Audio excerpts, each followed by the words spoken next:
ini saya Dian Eka akan menjelaskan mengenai salah satu materi dari kelas 12 semester 1, yaitu mengenai materi genetik. Nah, sebelumnya teman-teman udah tahu nggak sih kalau materi genetik dalam tubuh kita yaitu ada kromosom, gen, DNA, RNA, dan sintesis protein. Nah, sekarang yang pertama aku pengen bahas yaitu tentang kromosom. Kromosom adalah benang-benang halus yang memendek dan menebal saat terjadi pembelahan sel. Nah, kromosom terdiri dari asam nukleat yang terdiri dari DNA dan RNA dan diselubungi oleh protein. Nah, kromosom ini terdapat dua jenis yang berdasarkan fungsinya. Yang pertama otosom, yaitu kromosom tubuh yang memiliki fungsi untuk menentukan karakter fisik seseorang. Yang kedua yaitu gonosom atau kromosom sel kelamin yang menentukan jenis kelamin seseorang. Lalu struktur kromosom ada 3, yaitu yang pertama sentromer, yaitu lekukan pada bagian kromosom. Yang kedua telomer, yaitu bagian ujung dari lengan kromatid yang mencegah terjadinya penguraian DNA. Yang ketiga yaitu satelit, yaitu bulatan pada bagian ujung dari lengan kromatid.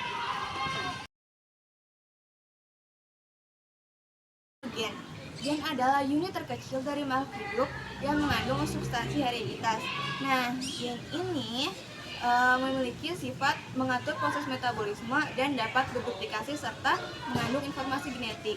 Nah, sifat dari gen yang pertama yaitu dominan. Nah, sifat dominan ini di mana gen ini mampu mengekspresikan sifatnya atau karakternya secara sepenuhnya. Nah, yang kedua yaitu resesif. Resesif di mana gen ini tidak bisa memunculkan karakternya secara sepenuhnya karena tertutup oleh gen dominan sebelumnya. Nah, yang ketiga yaitu intermedier, di mana gen ini saling mempengaruhi.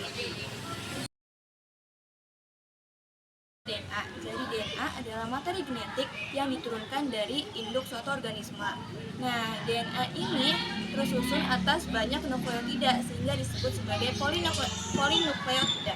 Nah, dalam satu nukleotida terdiri dari satu gugus fosfat, satu gula pentosa yaitu deoksiribosa, dan satu basa nitrogen yang terdiri dari purin yaitu adenin dan guanin, dan pirimidin yaitu sitosin dan timin. Ya. Nah, yang keempat yaitu RNA. Nah, RNA adalah polinukleotida yang berpiring tunggal. Nah, RNA ini tersusun dari satu gula pentosa yaitu gula ribosom, dan satu gugus fosfat, dan juga satu basa nitrogen yang piringnya terdiri dari adenin guanin, dan pirimidinnya terdiri dari sitosin dan urasil. Nah, RNA ini jenis-jenisnya ada 3. Yang pertama yaitu mRNA, yaitu RNA yang fungsinya membawa kode genetik dari DNA. Nah, yang kedua yaitu rRNA, yaitu RNA yang fungsinya sebagai sintesis protein. Nah, yang ketiga yaitu tRNA yang fungsinya untuk menerjemahkan kodon dari basa nitrogen. Selanjutnya kita akan membahas mengenai replikasi DNA.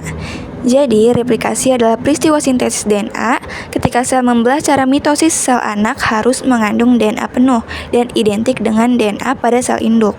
Karena itu, DNA harus direplikasi atau diperbanyak secara tepat sebelum proses pembelahan sel dimulai.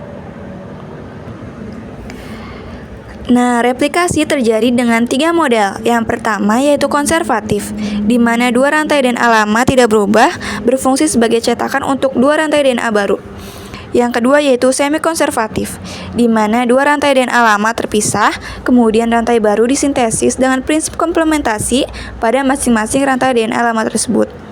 Akhirnya dihasilkanlah 2 rantai DNA baru yang masing-masing 1 rantai lama dan 1 rantai baru hasil sintesis. Yang ketiga yaitu depresif, di mana beberapa bagian dari kedua rantai DNA lama digunakan sebagai cetakan untuk sintesis rantai DNA baru. Akhirnya diperoleh 2 rantai DNA yang masing-masing mengandung sebagian rantai DNA lama dan rantai DNA yang baru. Kita tahu bahwa struktur DNA berupa double helix yang terdiri dari dua rantai polimer DNA yang saling berpasangan. Dalam berpasangan, adenin berpasangan dengan timin, sedangkan sitosin berpasangan dengan guanin. Nah, ikatan ini terjadi karena adanya ikatan hidrogen pada kedua jenis basa. Proses replikasi DNA membutuhkan penguraian terlebih dahulu. Untuk double helix ada dua protein yang berperan dalam pemisahan dua rantai double helix, yaitu DNA helikase dan single strand DNA. Helikase berfungsi sebagai enzim yang menghidrolisis ATP.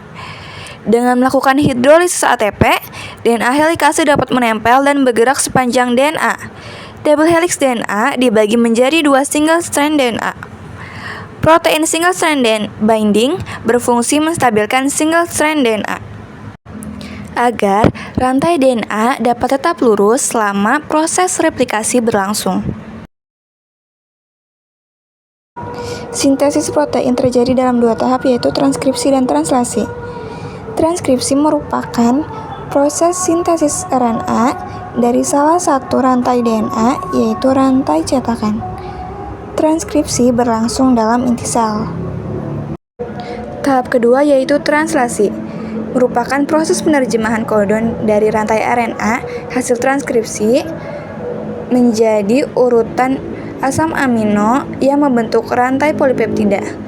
Translasi berlangsung di dalam ribosom. Proses transkripsi terjadi dalam 3 tahap, yaitu inisiasi, elongasi, dan terminasi. Inisiasi terjadi ketika enzim polimerase melekat pada rantai DNA untuk memutuskan ikatan hidrogen antara dua rantai DNA sekaligus, memilih rantai DNA yang berfungsi sebagai template dan anti-template. Pada saat itu, RNA polimerase akan mulai membentuk RNA melalui cetakan DNA template.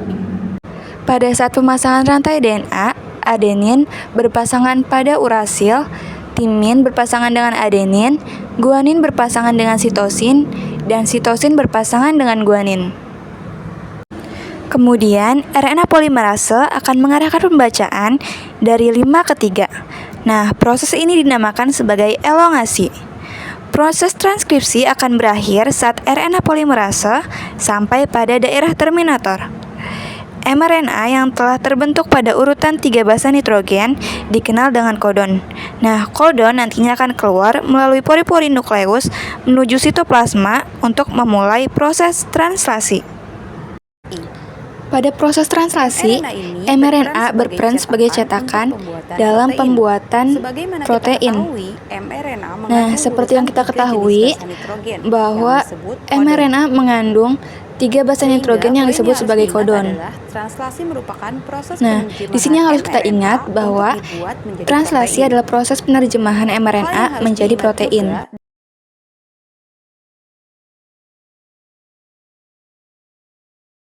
Inisiasi terjadi dalam 3 proses, yaitu inisiasi, elongasi, dan terminasi.